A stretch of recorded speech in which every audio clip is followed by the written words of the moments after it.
I'd rather a monkey take my job than a robot. Hell yeah, because at least a monkey is going to look cute doing it. Yeah, it's going to look sick. That's a platform that no one else has thought of. Monkeys over Monkeys AI. over AI. Sign our petition. Yeah. Now on GoFundMe. Do an overlay of our petition. Hi, welcome to Cool Friends. I'm Ellie, and on this series, we talk with cool, fun, creative people about the projects, side hustles, and things that they do, and how they stay inspired on a daily basis. So today, I'm talking to my friend, Katie Novotny. Hello. You are a writer, actor, stand-up. Yeah. Did I miss anything? I'm a daughter. A single mom who works two jobs. A single mom who works two jobs, who loves her kids and never stops. My roommates have two cats that I just kind of look at from afar. One always hisses at me. I think that's the perfect way to interact with a cat. Yes, I agree. This is coming from someone who is dog gang for life. I'm a dog gang too. I have a joke about cats that only goes well in dog-friendly environments. And I've tried it before, and like it's almost like worse than saying like a very racist joke. Like people get so mad if I talk bad about cats. But I'm like, okay, the reason I swipe left on men with cats is because I don't want a man to get used to not having to do anything to receive unconditional love. Yes. There's something, the lack of effort that needs to go into keeping a cat alive is not the same amount of effort that I want expected in a partner. No, men with cats is a huge red flag. I agree. Because they're like, I need someone to love me that I give no attention to. Yes. And they're like, that's how this should be. And I also think it's the reverse. It's like, I love something that doesn't give two shits about me. Yeah. Yeah. It's like, so your parents. Yeah. Anyways, I think you covered it. I think writer, actor, stand-up is the main trio. Okay, amazing. Yeah. So we actually have a really funny meet cute. Do you remember? I was hoping we were going to talk about it. Oh my gosh, yes, we have to. So when was it? It was like 2013, 2014? Yeah, something way back in the day outside of The Riv. I was trying to remember it all morning. The Riv. In Chicago, Illinois. I remember it was like February, March. It was freezing. It was freezing. And we were in line for the Dr. Dog show. Oh my God. It was Dr. Dog. I was like, it was one of those like the bands that were good from that era. Yes. Yeah. Yeah, not to like completely date ourselves, but it was a Dr. Dog show. Mm-hmm. And I was there with two of my guy friends, and you were there with one of your friends in line in front of us. Uh-huh. And I remember we like all started talking, and you hit it off with my friend Brian. Uh-huh. And I ended up going on a couple dates. Uh-huh. Yeah. And I remember being like, wait, this girl is awesome, but we have so much in common. And we ended up staying friends. Actually, that brings me to my first question. Yes. Are you and Brian getting back together? If he would have me. I do remember taking him back to my apartment and like making out and being like, but then being like, okay, do you want to watch Space Jam? I'll wait before we go to bed, because I didn't have internet in my apartment because we didn't need it. Like that's how long ago this was. Yeah. And I was like so poor and young and cheap. I was like, I don't need internet. I'm going to the office. Like my friends live down the road. If I need it, I can go there. And I just had a bunch of DVDs that I would play on repeat, and one of them was Space Jam. And he was like, "Fuck yeah, I will watch that." And I was like, "This is the best date I've ever had." That is honestly, that's how you know. That's beautiful, right? It was really beautiful. And then I do remember being a little bitch and being like, I can't do this. And I regret that. I do regret being that mean. Well, maybe this is the bridge to reconciliation. I think he's like, didn't he like work for Obama or something? For a sec, yeah. It's fucking crazy.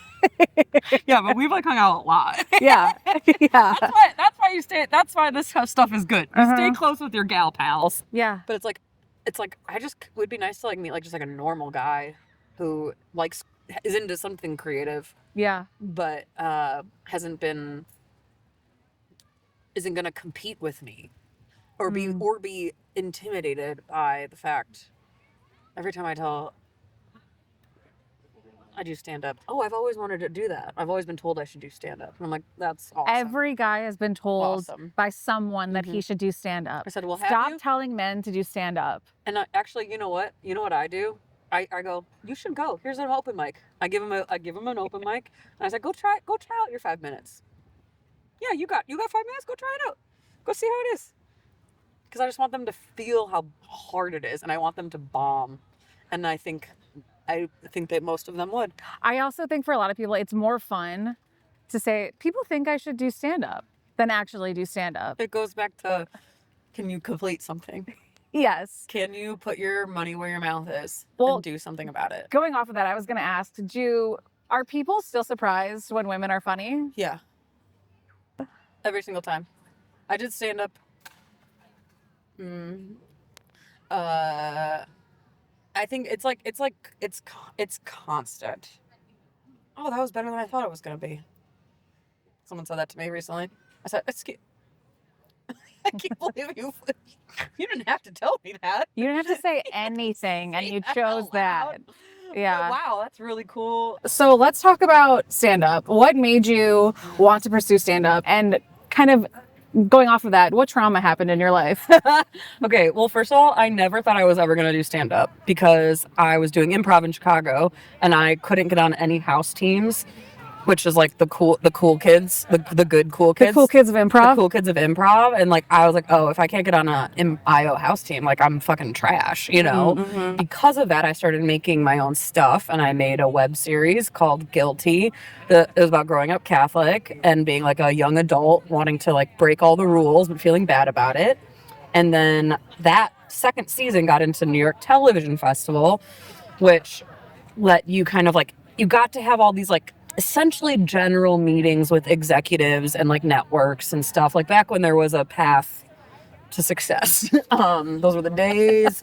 And one of the execs at a talent management company we were just like talking about the show and she was like, do you do stand-up? And I was like, no, that's ridiculous. Like, I can't get on an house team, lady. And she was like, you should really look into it. And I was like, I think she's crazy. I was like, okay, yeah, sure. And then like within 6 months, I was like moving to New York and I started my first stand-up class. And maybe it was like a year. I think it was a year. And I realized like it was like all the things I loved and hated about improv were solved in stand-up. Like I got to be on stage.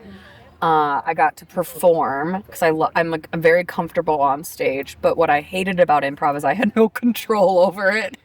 It's like, yes. I need to control everything. Yes. And so stand up allowed me to like put as much work as I wanted to, and it was all on me, and I didn't have to collaborate with anyone or wait for someone to show up to rehearsal, and I could like dial in or back and like prep and do all as much as I wanted to without like dragging someone else along with me, because that was like that was one of my big, I just would drag people along with me for projects, be like, come on, it's gonna be great, and they're like, I don't want to do this anymore, and I'm like, you gotta be better.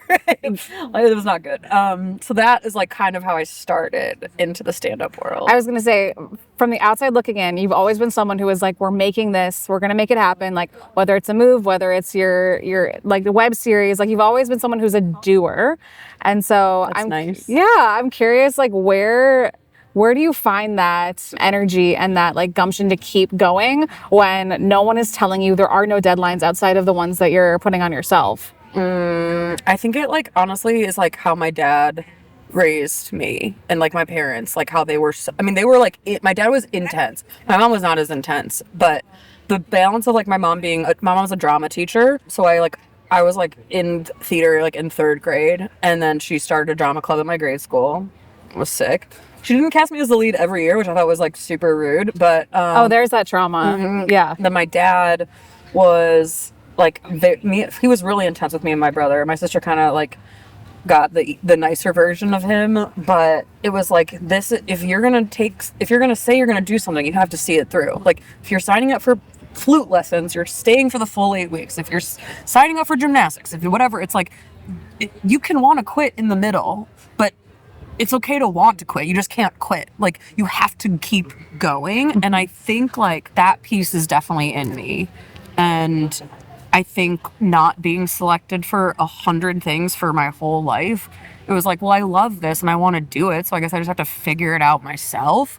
And when you're the one being like, excuse me, would you like to help me? Would you like to do something with me? Like you have to be in charge, and you have to be your own project manager. You have to be your admin. You have to be your creative. You have to be all the things. And like, if you don't care, no one else will, right? And then I think the third piece is how bad my anxiety is. Yeah. I think there's like, You're real for saying I that. think there's like, I think my anxiety is like so bad that like it is a outlet for me to write and make stuff. Also, you know this better than most people, but like my day job is in the creative world also. So the fact that like I work quote unquote creatively and write all day and then I'm like, I need more, like that's an illness. Yeah, it's in the DSM. Yeah. Yeah. But I think because having like over a decade of advertising, like you go into any business thinking you're going to get to be creative and then you realize that you are creating within someone else's box. You're creating within someone else's sandbox and you're like, I just want to go play in my own world and make my own decisions and do things how I want to do them. And so it's like, because there's like a natural restraint, like it's like, I need to get it out, you know? For sure. So I think it's like a trio of those things. And then the second piece was like the trauma aspect. And my mom, I think it really comes from, and I don't really remember this being like a super big deal growing up, but my mom got diagnosed with transverse myelitis when I was in 7th grade. And how old was my sister? Was like in 2nd grade, I think, at the time. So she was like a baby, like little one. And my brother was in 6th, so it's like me, my brother, and my sister. But like, there's a good chunk of my sister's life that she probably like she doesn't even have memories of my mom being able to like walk normally, you know. And I I remember this isn't funny. I remember the moment where I was like, something's like very wrong with mom, and it was when we were walking into a 9/11 benefit concert that she was organizing, because the Twin Towers had just fallen. And my mom was like, let's organize a benefit concert. And like, she was like holding onto my dad's arm as we were like walking into the thing. And I'm been like, this is bad. And I was like, guess we gotta go sing about terrorism now, you know? and like cut to the footage of her like, united we stand, divided we fall. And I'm like, Yeah. something's going on and I'm scared. You know, it's like, Why do all roads in comedy lead back to 9/11? no, I like can't believe that like it's tied so closely. Like whenever people bring it up, they're like, never forget. And I'm like, I actually really won't. Like I won't. Like, You don't know. locked in. Yeah. Because also I got a solo during that concert, so I was like really excited. There's a lot of layers to lot this. of layers. But like that was just like what, like that was like she was walking with a cane for forever, and then eventually it was a walker, and then she broke her leg in 2020, and that was at the beginning of 2020. So like that transition into COVID was super fun for all of us. And we like changed the whole house to be like ADA compliant and stuff. And I was living at home with my parents because of COVID, and I lost my job and I lost my apartment and all this dumb shit like everyone else went through. And I think like when you have like a parent who isn't fully healthy your whole life, like it really makes you be like, you know, there's so like the little things, like I really shouldn't be bothered by them. Like I should, like things are hard enough, you know? And I think there's like a make the most out of it kind of feeling. And it's like, yeah, this is this, like some people like see something like that and like, oh my God, how sad, how this or how hard. And you're like, well, this is just like how life is. It's just like how it is. I like to call it like the health privilege. Like I think there's like a piece of that discussion that we don't ever talk about. And like when your health isn't good, you don't have the brain capacity and the energy to care about every single bill that's coming across the desk of Congress. Like you're like, I just need the energy to get out of fucking bed in the morning. Yeah. Can we talk about that, you know? So like I don't know if I can like really pinpoint like, and then it was this thing that did this. It was never really like, I think it's probably how my parents handled it. But it definitely like affects all of us in different ways. I mean, my parents, my dad, my mom, I said that, my sister, my brother, like all of us, like in our own ways. And my way is like, I'll just make people laugh about stuff instead. Yeah. Sometimes I make them laugh. Sometimes they don't. That's the goal, at least. Yeah, I think a lot of Last times. night's show did not laugh. Last night's show doesn't count. we can scratch that one from the record.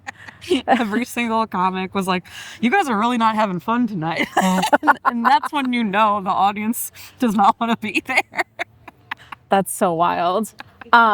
I think especially as like a creative person, a lot of times when you see people doing stuff, it can easily be like, oh, I could do that. Or I had an idea very similar to that. But very few people have ideas and actually act on them. So for people who may be having ideas or having like inklings of something, do you have any advice of like how to get started, how to get out of your own way? Oh my gosh, that's a great question. Because I do think like something that happens often now is like people will ask me to help them with something. And I have learned to be like, I don't have the 100% bandwidth, but this is what I can do if you start X, Y, or Z. And 99% of the time, they will never send me a Google Doc of ideas or even a round one of an Instagram script. Not like they can't do it. And I think it's partially a fear of failure. I think people don't want to like look stupid.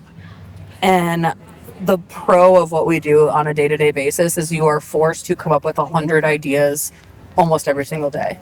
You're like, well, what about this? What about this? What about this? You can't be precious with this shit, and you have to like trust your own gut and be like, I like this, I want to do it, and I don't care if it's perfect. Especially with social media dumb ideas, like, great. If it doesn't go, fine. You made something, and then you're gonna learn something else, and then you're gonna come up with another idea. And like, you have to like allow yourself to open that spigot of creativity, or else it's never gonna fully flow. If you cut yourself off at the fucking ankles, like, you're not gonna be able to do anything. And I think we need to like, it's also, I got distracted by that dog peeing on that tree. I was like, I want to pet that dog. Yeah. And then it started pissing.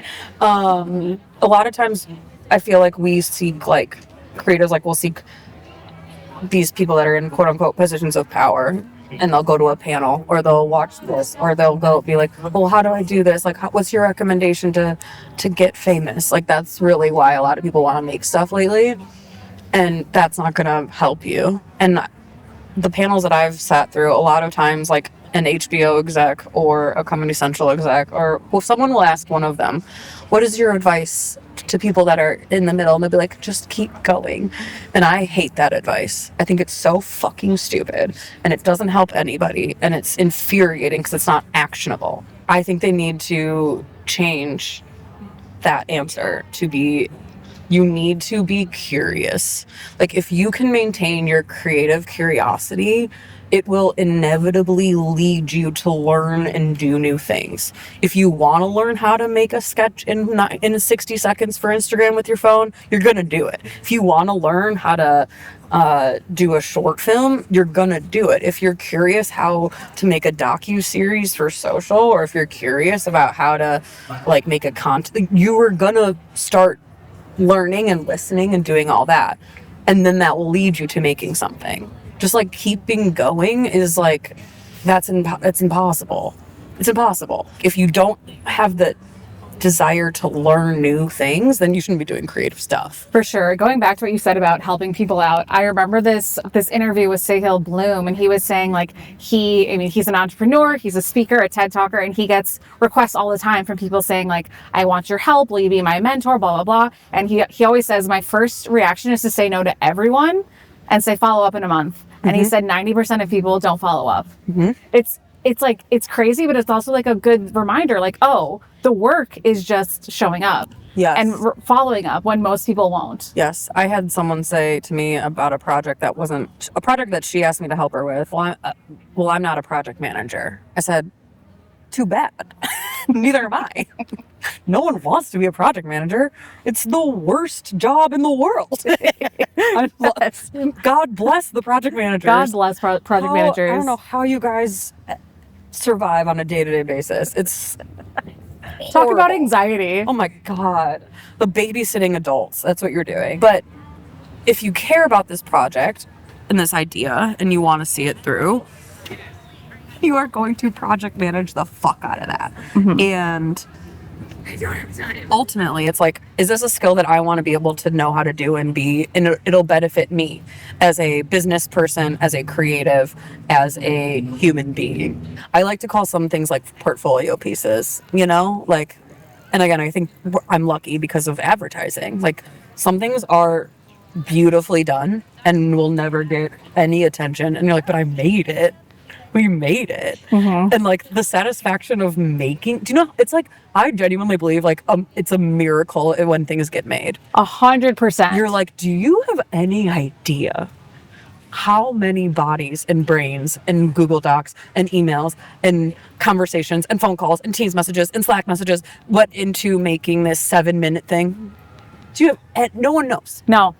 And then like my friend, I had coffee with him the other day, and he just got his movie out on Prime, and I was like, I can't believe you did it. Like, and not in a way like you're not talented. It's like the mountains you had to move to make this a reality for yourself is incredible. I think that's something that I've learned having spent the last year diving into screenwriting is like, even the worst movie or worst TV show you'll ever watch, there was so much energy and time and the amount of drafts that person had to write. And it's like, you did it. Even if I didn't like you, you did it. Yeah, exactly. And most people don't even do that. No, I get like very emotional when I see musicals. Like, I'll be like, oh my God, their dreams just came true.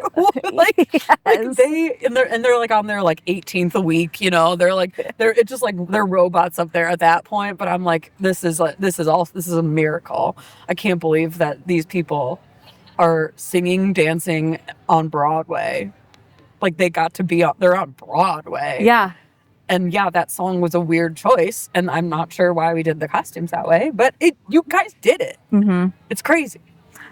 I also think I talk to a lot of people who they have an idea for a content series or something like that. And they're like, I will start filming once I buy this camera. I just need to get the right lighting. I just need to watch this course. It's excuses. And I think there's a lot of fear of like, this needs to be perfect versus done. Yeah.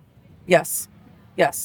And I don't know why, because I think I would be more inclined to be like, I get it if this was 10 years ago.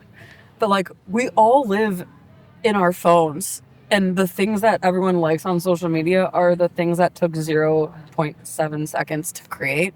And they're like, and it's like, this is the most viral piece of content. People love it and want it. Like, it's like, there's a beauty and simplicity that I struggle with. I need to get better at.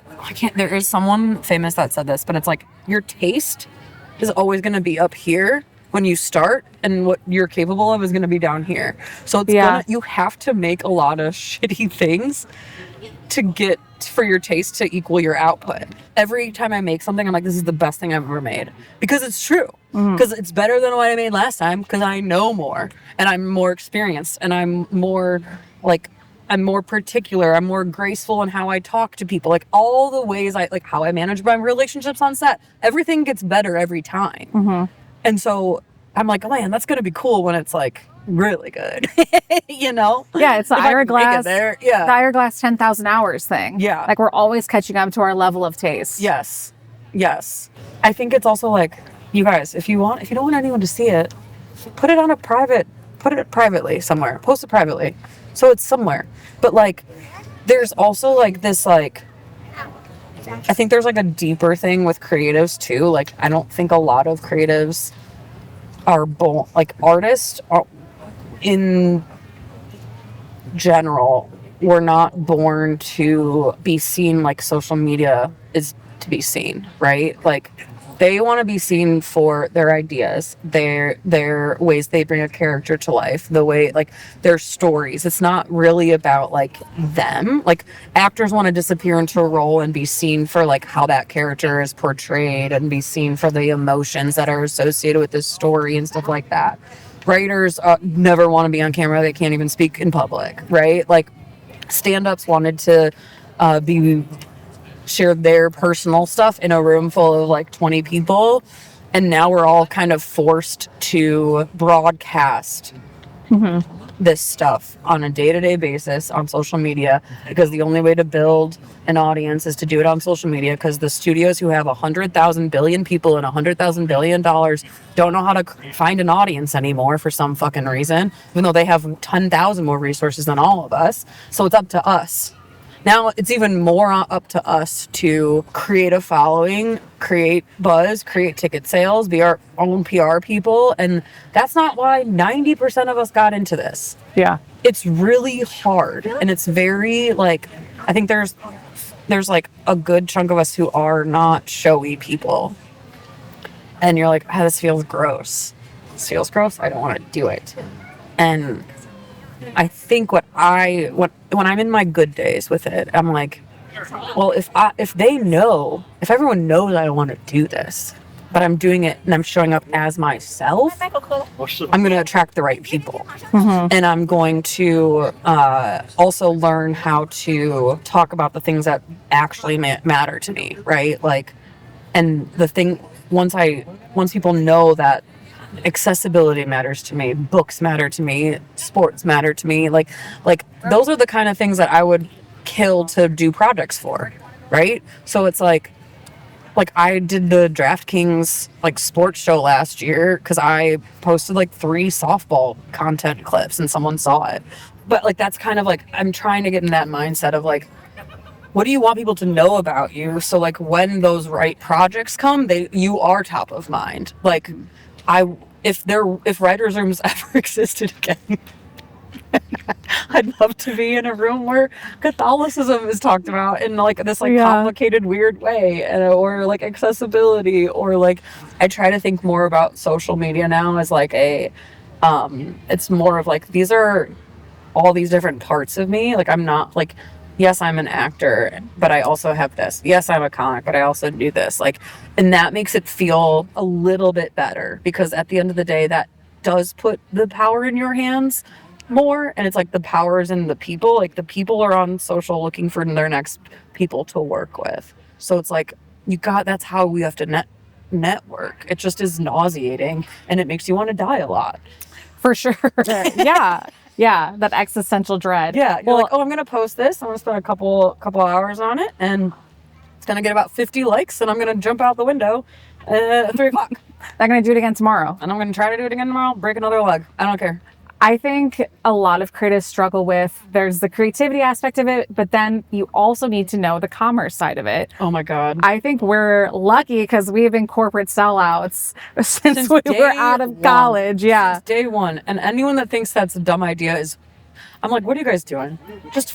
Having a day job is not as bad as you think it is, because it teaches you so much. It does. And you're like, how do you not know how to write a proper email? Are you guys fucking serious? Mm-hmm. And I also think it's like, no one is ever going to care as much about your thing than you are. So if you're not willing to talk about it and remind people and scream it from the rooftops, people are like, cool, there are 800 million other people vying for my attention, and I'll give it to them. Yes. And like, I wish there was, and maybe they're starting to do this, but I wish like some of those creative programs and those like film programs and acting programs would teach like the business side of things, because you have to know how to do both. You have to know how to do both. Like, I've self-funded everything that I've ever made. And to be able to control that, to know how to save for it, to know how to budget, that comes from seeing what it takes from a budget standpoint, and seeing what those numbers look like, and seeing what you can get away with and what you can't. I mean, I'm not making $30,000 short films, but I think you can make a short film for like $5,000.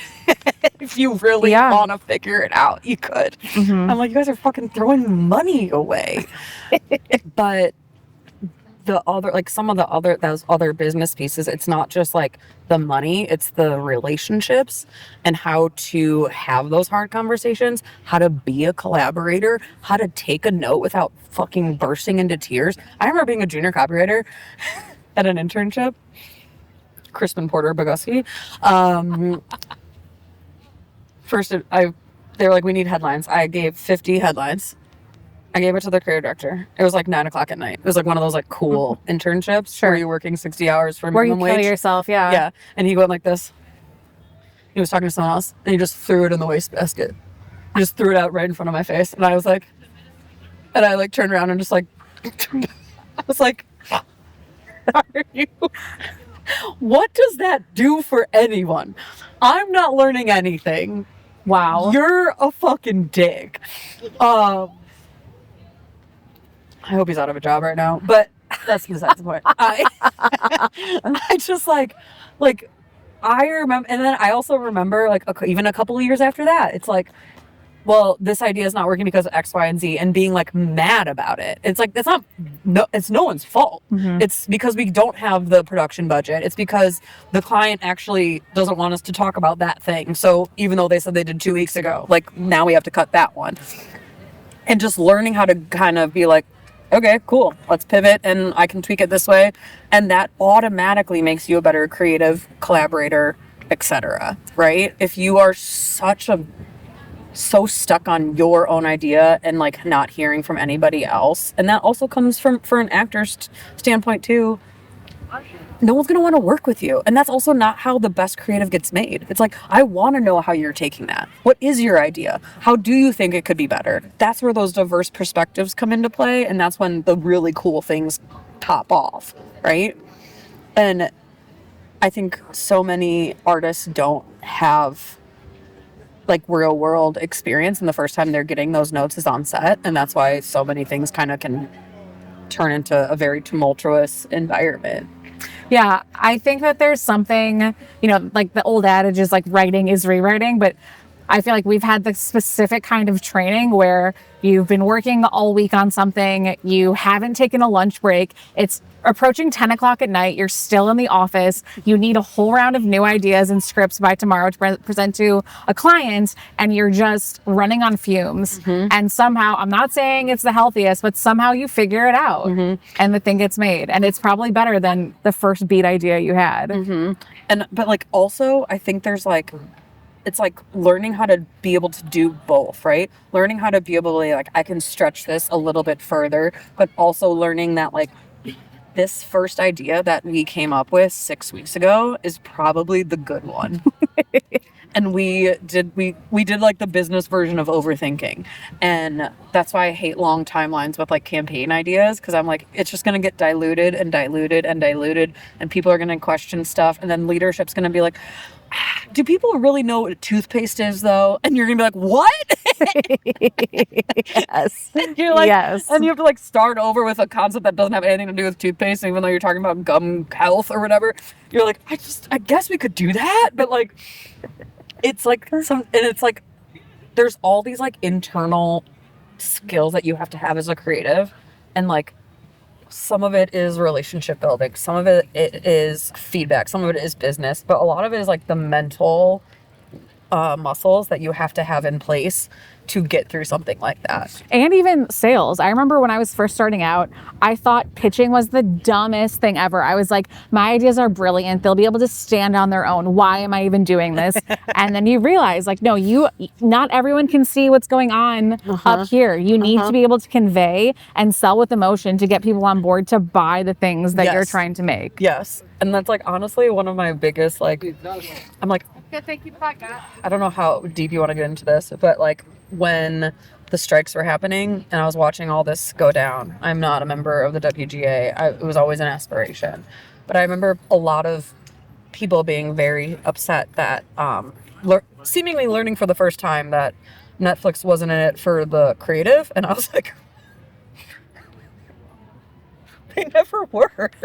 I was like, the fact that you guys thought this was like a friendship in the first place to make stuff, you got God. Like, they were always in it for the money. And I do think that's from working in tech, and like, because I went in-house and started working at all these other corporations that like, where agencies, creative is king. In-house, they're like, does this creative move the needle? Will it make me money? Will we hit our Q2 goals?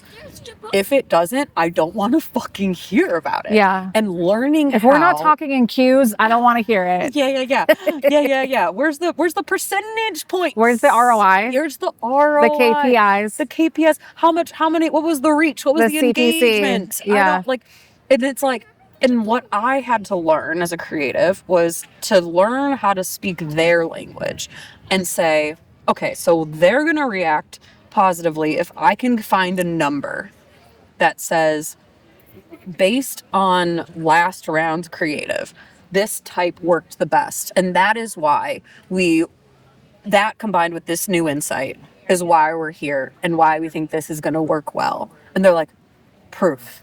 Okay, I can calm down. I can calm down and I can listen now. And like, I just was like, I remember just like my mind being blown when everyone was like, they're just in it for the money. I said, aren't we all in it for the money? Like, most of us are in it to make money. Yeah. And yes, some of their practices are evil, and there are things I do not like about what they did and how they operate. But like, they're doing, I mean, I worked at Lyft. I saw what they did to taxi drivers in New York. Like, they're breaking these systems, move fast, break things. That's their whole fucking thing. You know, if you're not bracing yourself for the repercussions of that, and like, you're not even aware of that, you're doing yourself a disservice. That exposure to like a data analyst is something very few creatives get, and you're like listening to them talk and you're like, you've lost your fucking mind. And like half the time I'm like, where are you even getting this data from? You're not, and like data I think is also subjective because you're pulling these things from a 101010 robot, and like you don't know how that person was feeling that day, so the measurement could be off tomorrow. You don't know what they were doing. You don't know, like you don't have control of the environment, so it's not really like true data of how they were feeling or how it would perform. Like, it's like, it is to an extent, but like they're manipulating shit just as much as we are, you know? So you're both just like, yes, this is what we're agreeing upon. And we're both lying to each other a little bit to get something made. And then you go back to your own corners and you're like, I don't know what the fuck they're talking about. And like, that's just like how it goes, you know? So I don't know. It's like, I don't even remember what the question that led me into this rant was, but. I don't either. Okay. Going back to comedy, do you remember the first joke you ever wrote? I don't know if I remember like the exact first joke. I remember like my first 5-minute set that I did for like my graduation show. I still have it like on the film. It was like about how I had a really rough, I said I had a really rough weekend. I found out that I'm a Hufflepuff. And then like how I like genuinely thought I was like a Gryffindor, and like I took the quiz and it was like full blown Hufflepuff, and I was like, just shook my world. Honestly, I think I'm a Hufflepuff too. I think you are. I want to be. I think I'm like Gryffindor rising. Yeah. Hufflepuff sun. Yeah. And then I like segued into something else, like another rough go, and it was like how I city biked my way into a UTI. And I mean, it went really well. It was a great show. I was shocked myself. It was at Gotham. It was like Gotham in New York. And then I took like 3 in true like womanly fashion. I was like, I'm not good enough. I got to take 3 more classes. Classic. I did 3 more classes. I wrote a ton leading up to that first 5 minutes. I had no idea what to do. I was so confused. And I remember the first class, like, she was like, bring in 3 minutes. And I was like, okay. I heard write an essay. It's like 2 full. Yeah. And most of us did that. So like, here's my thesis statement. Yeah. And she was like, you guys, this is why stand-up is stand-up. And this is a story. This is a story. You got to cull it down to the most important pieces of what the story is. I feel like that's good advice for creating in general, because a lot of times we think like, oh, we need to add the backstory and the audience needs to know this. And sometimes they do. Sometimes you just need to edit. So I know. And like, I think that's also, improv is very helpful with that, because, well, at least with like IO and Second City, it was always like, start the scene in the middle. Like, you don't need the hi, hello, how's your, good morning, whatever. It's, are you going to show up tonight? What an opening line. Oh my God, what do you mean? That means that he has not showed up before. There's something important tonight. Yeah. You know, like that was like one of the best lessons. And you're like, you don't need half of the stuff you think you do. Because also you got to remember your audience is smarter than you give them credit for. Although some audiences are stupid. But Yeah. for Like the last most part, night. like last night, actually, I always let Friday night audiences slide because like the fact that they made it out on a Friday, like I've made this joke a bunch of times where they're like, I'm like, I know you guys are enjoying yourselves. I know in your head you're saying, I'm glad we went out tonight. This is fun, but no word, no sound is coming out. Yeah. Because you've had a shit week. It's an internal character arc. Yeah. Yeah. Yeah. Like, it's not your fault. You guys fucking made it out. Yeah. And then half the time they come up to you afterwards and are like, that was so fun. And you're like, you and I express fun differently. Some recognition in the moment would have really helped. Yeah. But like, I'm glad you were smiling. Yeah. I guess. For sure. Have you ever had any like pinch me moments or really cool moments so far in your stand-up career or acting career? Yes. The first one that comes to mind was last February when I did the Slow Comedy Festival and I got into the Best of Fest awards where it's like the audience voted. There's 40 comics, top 7. The next day, Monday morning, I had my onboarding for my first freelance job in like 6 months. So I hadn't been working. And I was like, okay, well, I'll just drive back Sunday after the festival and I'll be fine. And then I found out that like throughout the course of the weekend, the Best of Fest show is on Sunday night. And if you get it, you get to perform in the big theater up there, and it seats 3,000 people. And I was like, oh, that's sick for everyone who gets that. Like, that's going to be a dope. Yeah. That's going to be a dope Could you imagine? Show. That's going to be a dope show. And I had like my whole car packed, and I was like, we were at the like last like mingle and like goodbye lunch, and they announced everyone, and like they announced my name, and I was like, me? I was like, do you guys want to recount? Like, that's crazy. I was like, no fucking way. And I was like, I gotta unpack my car. I gotta like figure out how the fuck I'm gonna get home in order to be on an 8 a.m. onboarding call. Like, and we get like brought backstage and into the green room in this like beautiful theater, and I'm with these comics. One of them started with the Wayans brothers. Like, that's how long he's been doing comedy. Like, he has multiple albums, has like written for the Emmys and like all this shit. Like, actually I think it was the Oscars. Another comic, he has been touring for like 15 years, has multiple albums out. Kimberly Clark was on They Ready on Netflix, and then another guy from JFL, and I'm just like, hey, I don't know what I'm doing here at all.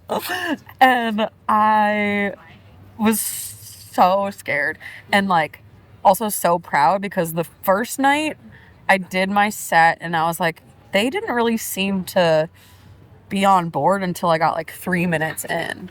So I like rearranged my set and like changed a couple stuff for like the rest of my shows, and it went so much better. So I was like, oh, like I listened, I learned, I edited, and look what it got me. And I was like about to be my turn outside like the stage. Pause for trash can. Yeah. Hold for trash can. And I was freaking out, and one of the guys, Mace, one of the nicest people I've ever met, he was like, you doing okay? And I was like, no. And he was like, is this your first time doing a theater? And I said, oh yeah. And he was like, can I give you a piece of advice? And I said, please do. And he said, please let yourself enjoy what's about to happen. Like, take a breath and like look out at the crowd and like enjoy it. And I like almost like burst into tears because like I thought it was gonna be like, make sure you like slow down and like or like don't trip over your own fucking feet, like that kind of stuff. But I was like, that's the kindest, like most perfect thing that he could have said in that moment. And it was 3,000 people. Also, mind you, this was like the first like bigger festival I got into. The 2 festivals I did the fall before, multiple people, multiple comics were like, those festivals suck, it's a waste of your time. And I'm like, and I did it anyways because I wanted experience and I wanted to go on the road and I wanted to see what touring felt like and yada yada. And so like I wasn't really like coming off this like high of like anything, and it just was so surprising. And I was like, wow, like this is awesome. I was like, this is one of the coolest things I have literally ever done. And of course I was like, it's only up from here. It's been pretty much the same since then, but that was like a moment where I was like, oh, I think I could do this. I think so much of what you said, I think, is so important. Like, allowing yourself to appreciate the wins. Yes. We're so quick to be like, oh yeah, this happened. Okay, on to the next thing. Or I have to constantly be raising the bar. And I think we have to train our brains to really be like, wait, I did this. Yes. And I'm making it happen. Yes. Even if tomorrow it all goes to shit. Yes. Today I'm doing it. Yes. And like, honestly, like, I think part of why this year has been this first half of the year it feels like a full year has been a little bit hard is because I had so many wins last year, and then I kind of crashed. And my body physically crashed. Like, I sprained my ankle again. It's like I finally got to come down from it, and like I realized at the end of the year I was on 28 planes. I was on 28 flights last year. Wow. And some of it was for family stuff, but most of it was for stand-up. And like, that's sick. And I am so proud of myself for doing that. But I'm also so tired.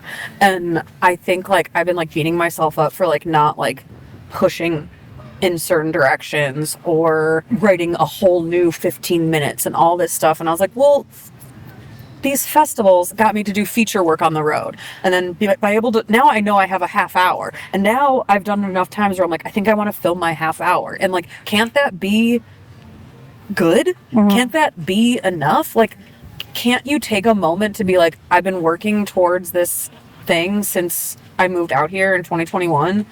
Now I have a full half hour that I'm actually proud of, instead of the perfectionist moment of, no, I need another 30 minutes before I can film. Guess what? This is where advertising comes back into play, right? Because no one knows me. So why the fuck would they give me an hour of their time? If I can get them a undeniable 30 minutes, and if I can hook them in the first 10, there's a good chance they're going to watch the next. Yeah. Being on the road and learning how to listen to audiences and say, you are not into this right now here, so this needs to go over here, and rearranging it like this. Like, now I know my showcase set, and I know that when I get booked on those bigger shows here, that's the one I'm doing. And I know that when I film, that's how it's going to start. And then I'm going to tail into the Catholic stuff, and then we're going to come back around, because Catholic stuff is so niche that so many people on this side of the country don't give a fuck about growing up Catholic. And they also seem to think that like I'm still Catholic, or like I still have this like reverence towards religion. Like, they just hear it and they like clock out, even though that's not what I'm talking about. And also they're pretending like they don't have this reverence towards their crystals at home. So it's like, okay, so we're just gonna know that and rearrange stuff. Okay, I was gonna ask, what advice do you have for people who are maybe wanting to get into stand-up or comedy? No.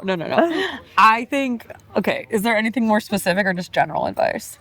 General advice for people who are maybe wanting to use their voice in a bigger way. Mm-hmm. I think stand-up, obviously you've done that, but maybe it's content creation, maybe it's writing. I think when you get started in stand-up, you need to be in spaces that make you feel like you can fail. You can say stuff that you're not going to, that you're like, oh, oops, no, I shouldn't have said that. Or, oh yeah, there is something here. And you need to feel supported, and you need to feel like you're not in danger anyway. And I mean that like genuinely, like from an emotional standpoint. Like, there are certain mics that like I will not go to because it makes me feel icky. And I'm sure that is the same for queer people. Like, queer people probably have a version of that, and any person of color will have a version of that, like as I do as a woman. But I think once you get comfortable, you need to let yourself be in different spaces so you understand how things are hitting different people. And so like sometimes I will be like, no, you do have to go to that mic where there's like some more bro-y dudes, because like I do think I could get them to laugh, and like most of the times I can. And I think it like really helps everyone be exposed, even in like the comedy community. Like, oh, that's a perspective I actually haven't heard, that actually made me think about something differently. So I think that's one piece of it. I think another piece of advice I would say if you want to start stand up specifically, it's like you gotta know that it's not just about the clips. Because what's starting to happen is like people are blowing up because of their clips, and then they're getting booked on shows, and then you go see them live and they can't deliver a joke to save their lives. So it's like you have to understand that social media is a different skill set than writing a punchline. A story on social media can go viral. A story in a stand-up room is gonna fall flat. And I think it's very good to know how to do both and to say, no, this is for social media, this is for the stage. Let yourself try. Like, let yourself try. Let yourself take it 5 minutes at a time. You don't have to start and be like, I need an hour by the end of the year. No, you don't. You need 5 good minutes at the end of your first year. If you want to do content creation, you know what I tell people? This is like almost disgusting that I say this. Is like, I'm like, you need to come up with your own content pillars. And they're like, what is that? And I said, unfortunately, it's a marketing term. Unfortunately, yeah. But it's like, what are the it's like kind of what we were talking about earlier. It's like, what are the things that you like to do? For me, it's reading, sports, family, Catholic. I like making fun of Catholic shit. Catholic. Single stuff. Like, you start finding these things that are easy for you to talk about. Easy, right?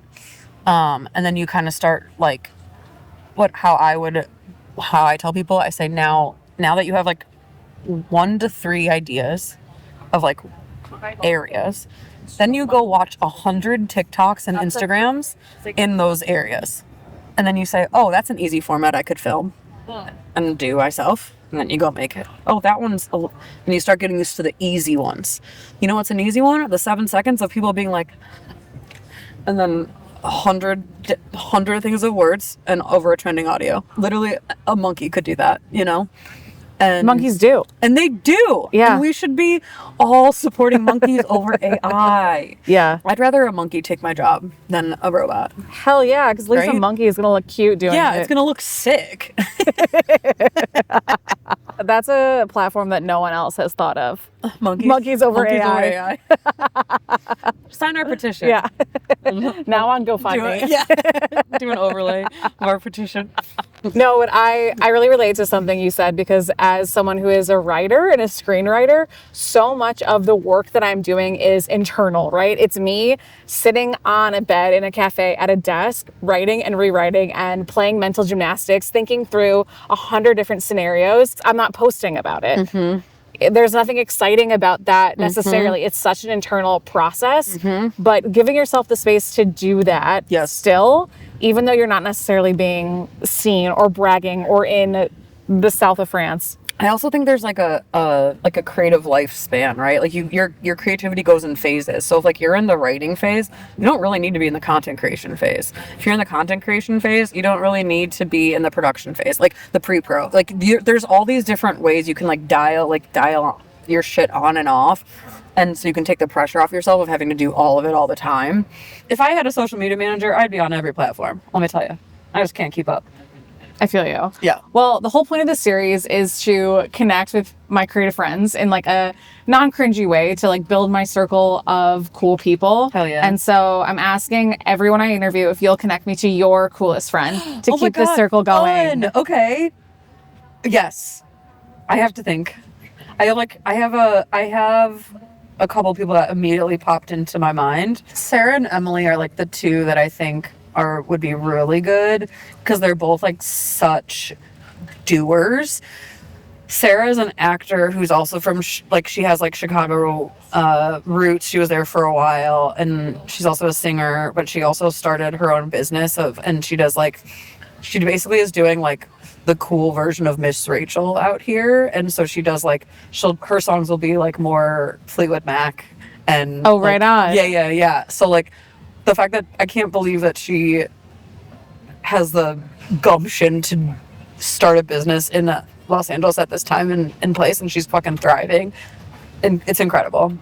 And then my friend Emily is a TV writer, has been for decades. She runs a show called One Liner Madness, and she hosts it all over the country. She's been doing it for years. Philly, New York, Boston, Portland, Chicago, Denver, here. then she does, it's like March Madness bracket style. So it's 64 comics and it's down to one line of one joke and down to one champion. Wow. And you battle. So it's like you do a joke, I do a joke, audience votes, I or you, whoever wins goes to the next round. And then it goes and goes and goes, and there's 4 brackets, and it's fucking awesome. And I'm like, I don't know how this isn't a TV show yet. It's like, it feels like the perfect gap of what we're missing in comedy. I'm like, it's short form. It's like different. It's like you can get so many people exposed in a short period of time. Anyways, so maybe Emily. Love. Yeah. She will be back in September. Oh, amazing. Perfect. So yeah. Well, Katie, thank you so much for being here. This is so much fun. Wow, I feel so cool just by being asked. Well, you're my cool friend. I love having cool friends too. Okay, amazing. This is great. Wow. Thanks for watching.